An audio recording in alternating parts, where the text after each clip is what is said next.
नमस्कार, स्वागत है आप सबका हमारे खास कार्यक्रम तर्कश में। और आज हमारे खास मेहमान हैं बिहार के पूर्व मुख्यमंत्री जीतन राम मांझी जी।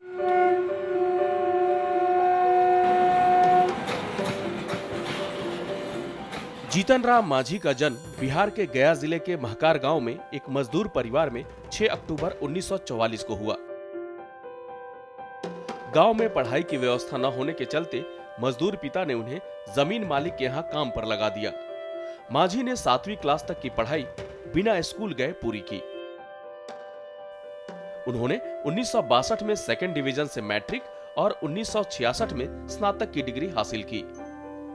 1980 में उन्होंने सरकारी नौकरी से इस्तीफा दे दिया और कांग्रेस पार्टी में शामिल हो गए। उसी साल उन्होंने गया जिले के फतेहपुर सुरक्षित विधानसभा सीट से चुनाव लड़ा और जीत हासिल कर कांग्रेस सरकार में 1983 में मंत्री बने। गांधी मैदान में 26 जनवरी को कोई भी मुख्यमंत्री नहीं बनाया था झंडा। जीतन मांझी एक मुसहर कलर का झंडा फहरा के इतिहास काम कर दिया है। उन्हें 1990 और 1995 के बिहार विधानसभा चुनाव में फतेहपुर विधानसभा सीट से हार झेलनी पड़ी, लेकिन उसके बाद गया जिले के बाराचट्टी और बोधगया और पड़ोसी जिला जहानाबाद के मुखदुमपुर विधानसभा सीट से वो लगातार विधायक चुने गए। आरजेडी सरकार में 1990 में मंत्री रहे मांझी को नीतीश कुमार सरकार में नवंबर 2005 में मंत्री पद की शपथ दिलाई गई। 15वीं लोकसभा चुनाव में करारी हार के बाद मुख्यमंत्री नीतीश कुमार ने अपने पद से इस्तीफा दे दिया। उसके बाद जीतन राम मांझी 20 मई 2014 को बिहार के नए मुख्यमंत्री बने, लेकिन पार्टी से उनकी ज्यादा दिनों तक नहीं बनी। लड़ाई बच गई है, डंका बच गई है। अब हम लड़ाई में हैं, अब हम पीछे हटने वाले नहीं हैं। 19 फरवरी 2015 को जीतन राम मांझी ने मुख्यमंत्री पद से इस्तीफा दे दिया और जनता दल यूनाइटेड से नाता तोड़कर हिंदुस्तानी अवाम मोर्चा का गठन किया। उन्होंने एनडीए के साथ मिलकर बिहार विधानसभा चुनाव लड़ने का ऐलान किया। सर, बहुत बहुत स्वागत है आपका। बहुत धन्यवाद। चुनाव की मैं कहूँ कि बिगुल बज चुका है और तमाम निगाहें अब आप पर आकर टिक जाती हैं। किस तरीके से आप गोलबंदी कर रहे हैं और किस तरीके का आपकी रणनीति बिहार चुनाव को लेकर दिखती है आपकी पार्टी की? मैं नहीं समझता हूँ कि सभी की निगाहें मेरे ऊपर है, और निगाहें किनकी है नहीं है इसकी कोई परवाह भी नहीं, अपेक्षा भी नहीं। मैं सिर्फ काम में विश्वास करता हूँ, काम करते आया हूँ, रिजल्ट अकॉर्डिंगली मिलता रहा है। इस संदर्भ में इस बार भी चुनाव में भी हम लोग उतर रहे हैं।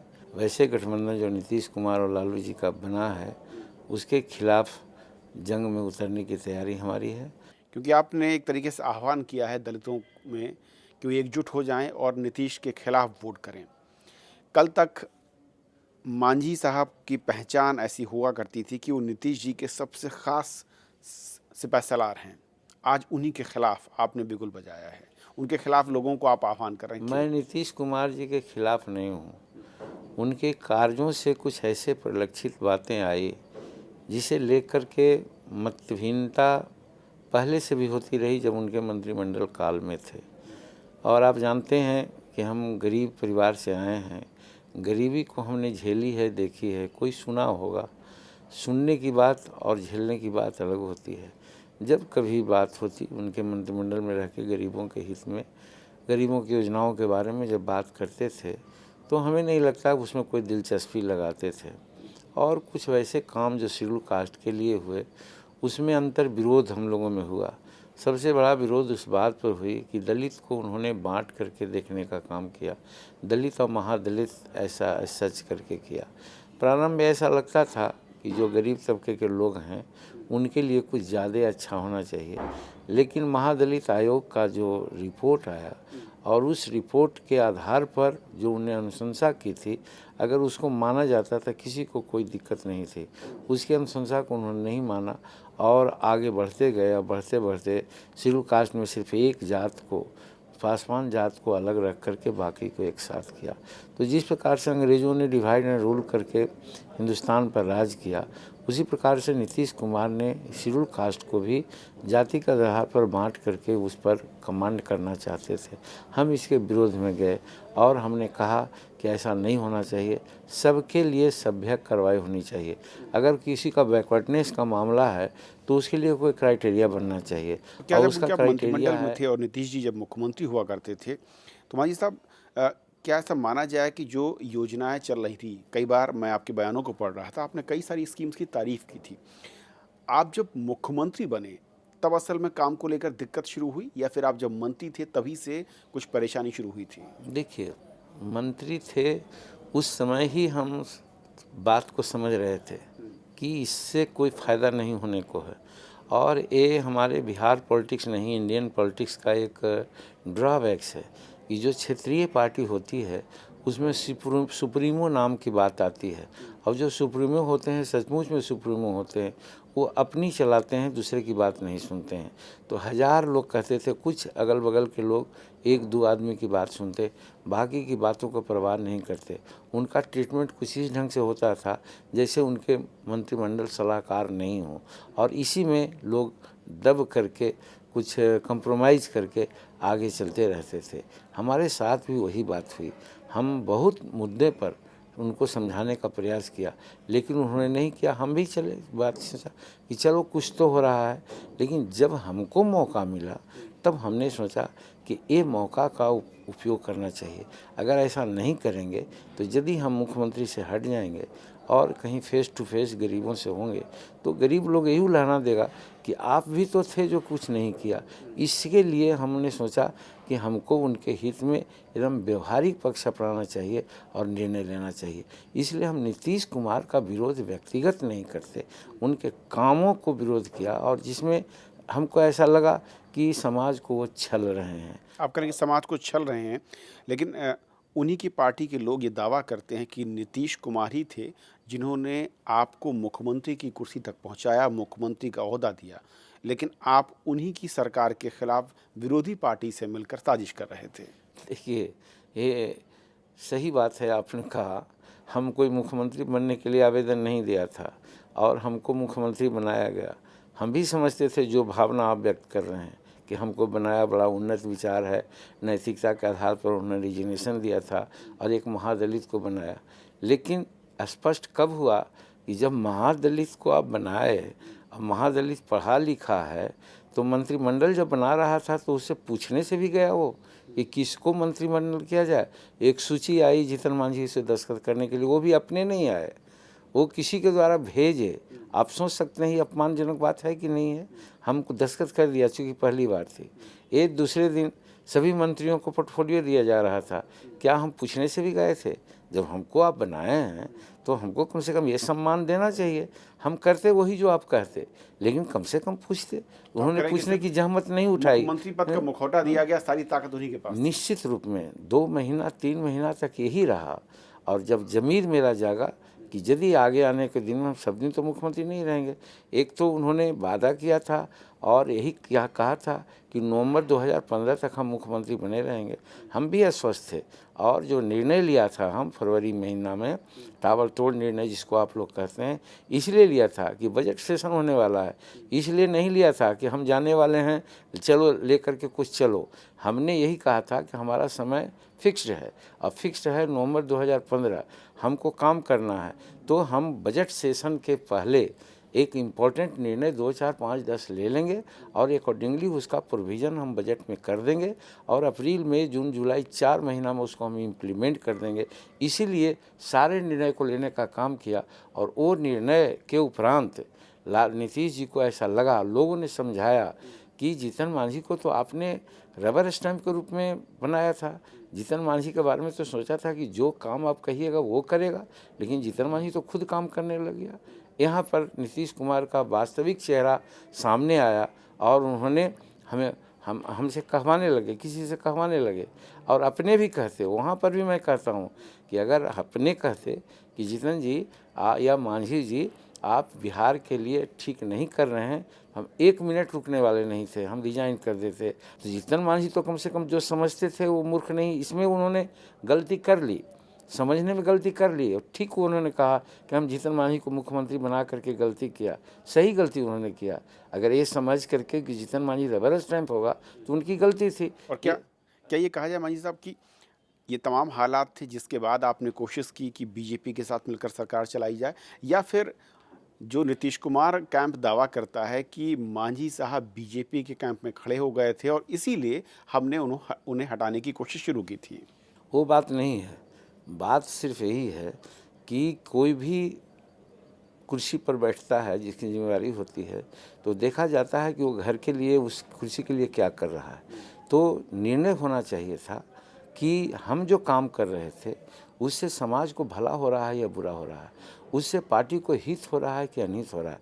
ये जजमेंट अगर करते तो हम समझते कि अगर साजिश नहीं थी तो हमको हटाने के लिए प्रयास नहीं करते। और आज मैं धन्यवाद देता हूं बिहार की जनता को और आप लोगों को भी कि आज सब कोई कह रहे हैं कि जीतन मांझी फैक्टर बन गया। क्यों फैक्टर बन गया है?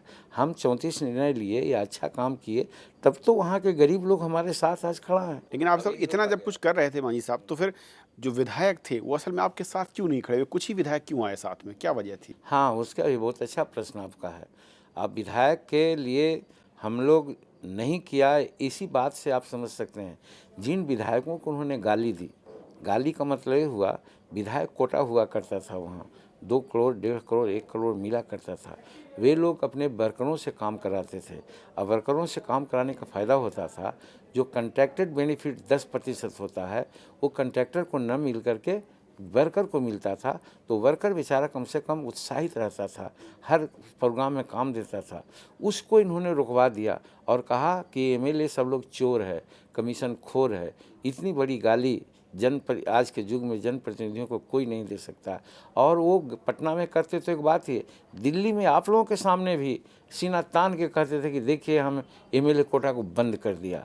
हमारा कहना था कि एक तरफ इज्जत बख्शे हम एमएलए को, दूसरे तरफ एमएलए क्या, मंत्री लोग उनके यहाँ लाइन लगाते थे मिलने के लिए, 3-3 महीना, 4-4 महीना पर काम के लिए मुलाकात होती थी, और वो भी नहीं होती थी।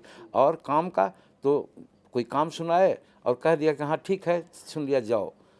और हम सब के लिए दरवाज़ा खोल के रखा था।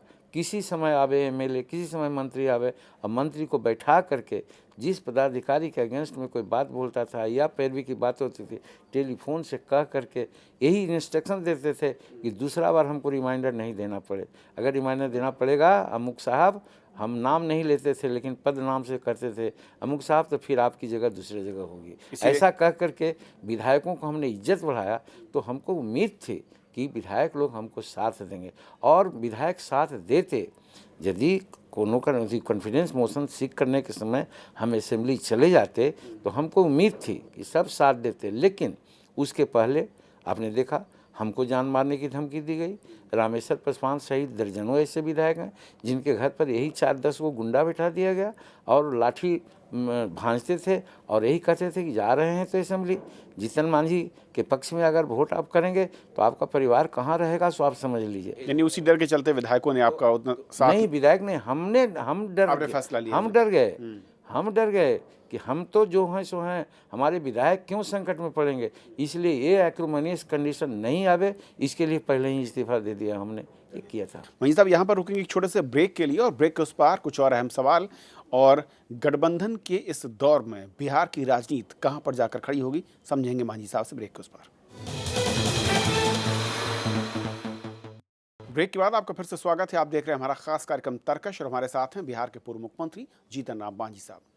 मांझी साहब, अब सवाल ये होता है कि आपने जब से राजनीति शुरू की है, जनता दल यूनाइटेड, कांग्रेस, तकरीबन आप सभी पार्टियों में आपका अनुभव रहा है, लेकिन आपने उस पार्टी को इस बार साथ के लिए चुना है जिस पार्टी के लोग आपके खिलाफ खूब बयानबाजी करते रहे हैं। ऐसा क्यों? देखिए, अगर हमारे खिलाफ कोई बयानबाजी करते रहें, व्यक्तिगत जीवन को सार्वजनिक जीवन से नहीं जोड़ा जाना चाहिए। हो सकता है हमारे व्यक्तिगत जीवन हो, हमारे परिवार हो, उसके बारे में अगर वो कहते हैं तो उनकी बात है, उसको हम तवज्जो नहीं देते हैं। लेकिन आज जो उनके साथ हम हैं, उसका एक ही बात है कि हमारे सामने एक बहुत बड़ा यक्ष प्रश्न है कि किस प्रकार से लालू जी और नीतीश जी के गठबंधन को हम लोग ध्वस्त करें। अगर ये गठबंधन सफल हो गया तो बिहार में आज 25 साल से उनका शासन तो नहीं हम कर सकते, काम करने का मौका मिला, जिसमें 15 वर्ष लालू जी को और 10 वर्ष नीतीश कुमार जी को। और आज स्थिति बिहार की क्या है, गरीबों की स्थिति बिहार की क्या है। बिहार एक डेग आगे नहीं बढ़ा है। वो हम लोग इसको एक प्रोवर्ब्स में कहते हैं कि ऊपर से ठाठ बाट लेकिन नीचे है मोकामा घाट। वही आज बिहार की स्थिति है। बिहार की कुछ सड़कें चमकती हुई नज़र आती है, बिहार की कुछ इमारतें अच्छी लगती है, लेकिन चलिए रूरल एरिया में जहाँ न सड़क है, न किसी प्रकार का सिविल एमिनिटीज़ है, और आवास का जहाँ तक सवाल है, पशुवत जीवन वहाँ के गरीब लोग जीवित कर रहे हैं। उनके बच्चे पढ़ते नहीं हैं, स्कूल नहीं जाते हैं, उनके बच्चे बीमार पड़ते हैं तो वो देवी देवता और भूत पिशाच में विश्वास करके अपना रह जाते हैं और मर जाते हैं। उनको कोई देखने वाला नहीं है। इस तरह की त्रासदी है। पैसा वहाँ जाना चाहिए, बजट का अधिकांश भाग वहाँ लगना चाहिए जिससे ऐसा हो। इसीलिए लार्जर इंटरेस्ट में हमने कहा कि इस त्रासदी को मिटाने के लिए आवश्यकता है कि हम किसी का सहारा लें सुनिश्चित करने के लिए। वैसे आज भी मैं मानता हूँ कि अकेले जनता का अगाध प्रेम है कि अकेले भी मैं चुनाव लड़ूँ तो वहाँ बिहार में हमारी सरकार अकेले बन सकती है, लेकिन हम रिस्क नहीं लेना चाहा।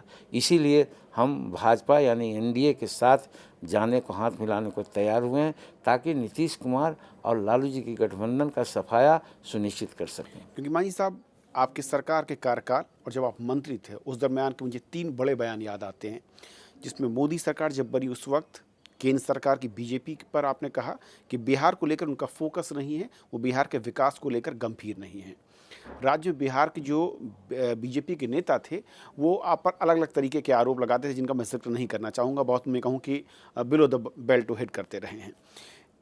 आपको ऐसा क्यों भरोसा है कि बीजेपी के साथ बिहार का विकास हो सकता है?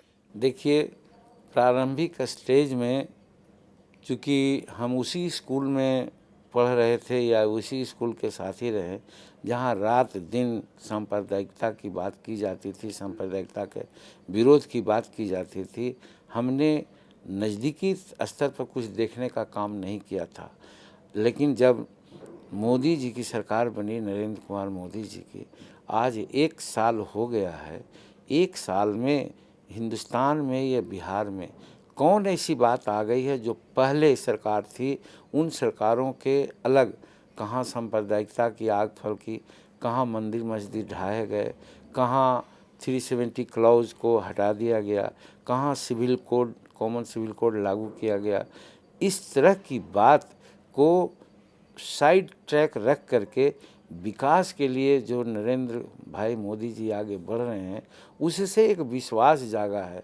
और जब नीति आयोग की बैठकों में मुख्यमंत्री के बहैसियत हम मोदी जी से मिलते रहे तो हमारे जितने भी प्रस्ताव आ रहे थे, चाहे स्वच्छता अभियान का मामला हो या बिहार में 400 किलोमीटर गंगा प्रवाहित होती है, उसका 1 इंच पानी का हम उपयोग नहीं करते, और हमारा 12 जिला दक्षिणी जो बिहार है सुखाड़ है, वहाँ पानी पीने के लाले पड़ते हैं। और वहाँ पर अगर एक हाई कैनाल गंगा से आपको चुनारगढ़ से या मुगल सराय के बीच से लेकर के मोकामा टाल तक पहुंचा दें तो एवर ग्रीन वो पार्ट हो सकता है। इस चीज़ को जब उनके सामने मेंशन किया तो जितने अच्छा से और दरिया दिली से उन्होंने इस प्रश्न को सुना और आगे करने की कार्रवाई की, हमको लगा कि सचमुच में बिहार के लिए ये शख्स कुछ करना चाहते हैं। लेकिन मांझी साहब, जो विरोधी हैं आपके, जिन पार्टियों में आप रहे हैं, वो आरोप लगा रहे हैं आपके ऊपर कि आप अवसरवादी हैं। क्या जवाब होगा उनको?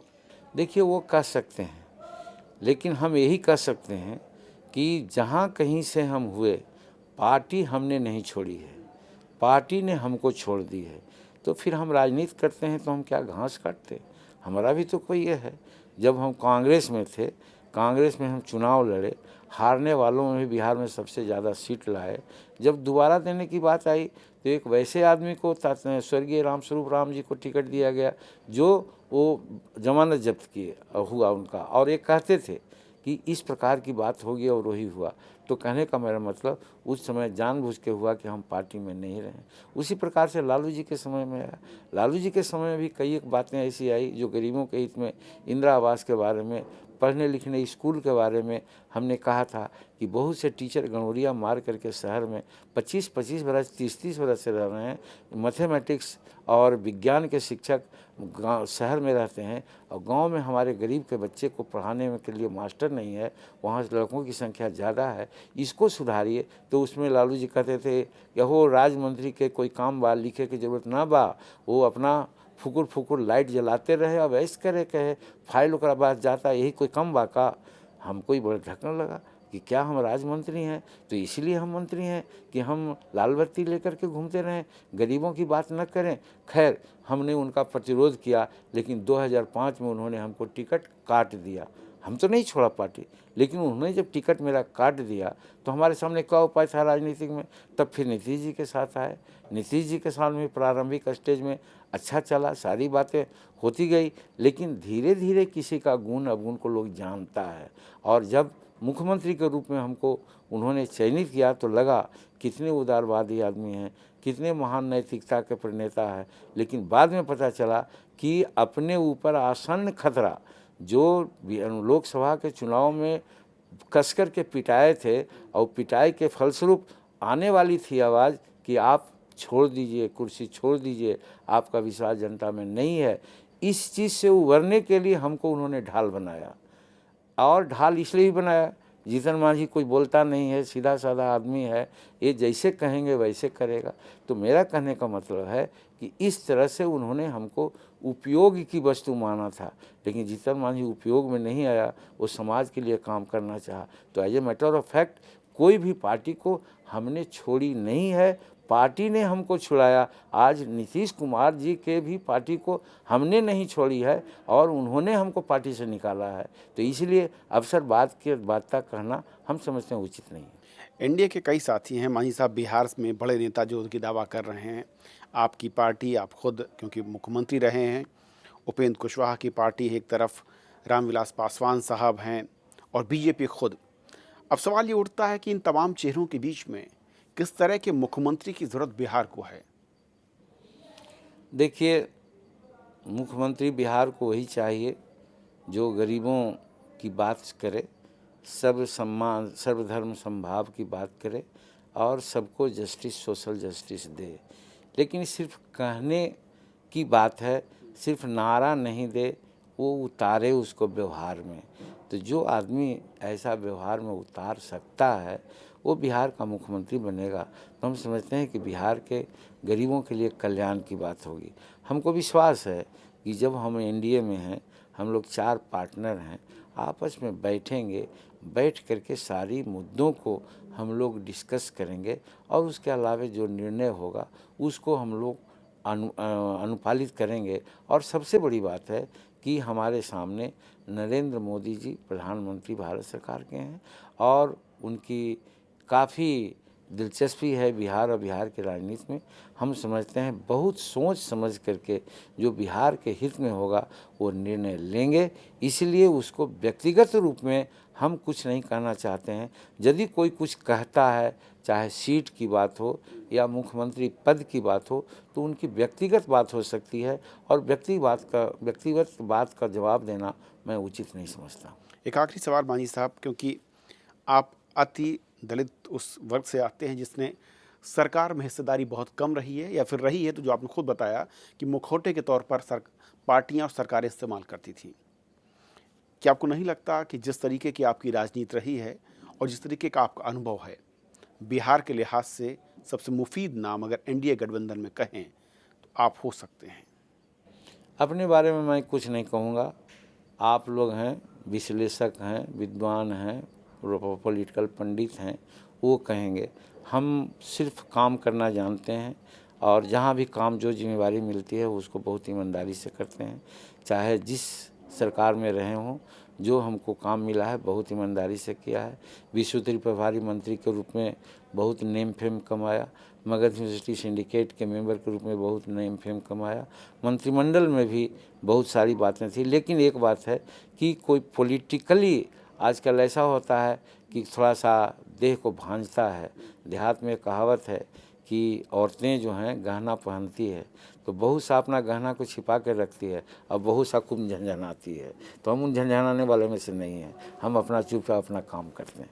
मांझी साहब बहुत बहुत शुक्रिया हमसे बातचीत करने के लिए। चलिए आपको भी बहुत बहुत धन्यवाद।